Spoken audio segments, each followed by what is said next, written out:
আমাদের সকলের সরকার তো এসব করে তো সরকারের বদনাম হয়। কি করতাম না, পুলিশ অ্যারেস্ট করছে, এখন আমরা আইনি ভাবে দেখুন। না না, এসব তর্ক করবেন না, বিনা কারণে না। সেই কারণে পুলিশ এখন তদন্তক্রমে বাইরিব। পুলিশের ডিউটি করছে।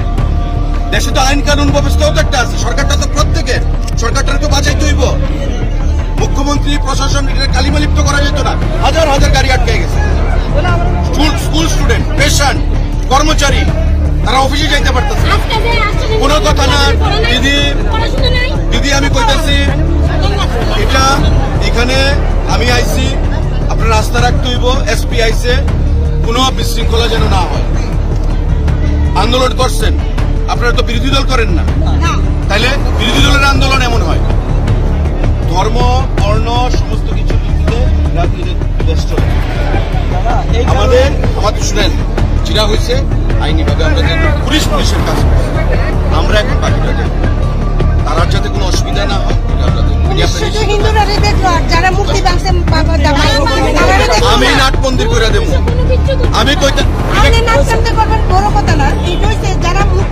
এখন আপনি এখন কি করবেন? রাস্তা বয়ে থাকবেন? শাস্তি হইব, পুলিশ শাস্তি দিব, সব হইব।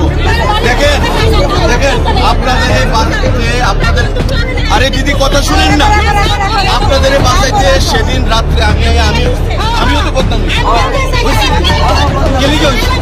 কিন্তু আমি তো ওটা কেয়ার করছি না। আমি জানি এটা হুমু, তারপর আমি আইছি, আপনাদের লেগে আইছি তো। সুতরাং এখানে আর কোনো সিল করেন না প্লিজ। এটা আমি দেখতেছি তো, আইনি ভাবে দেখুন প্লিজ। এখানে আর কোনো ইয়ে করবেন না প্লিজ। আমি আপনাদের প্রত্যেকের কাছে হাত জোর করে, এটা আমার বদনাম, আমার বিধানসভা কেন্দ্র, আমার সরকার, আমার মুখ্যমন্ত্রীর বদনাম, প্রশাসনের বদনাম। আমি যে কথাটা কইতাছি, ঠিক আছে শুনো, আপনারা কি বয়ে থাকবেন? কথা মানো, স্যারের কথা না মানলে তো না।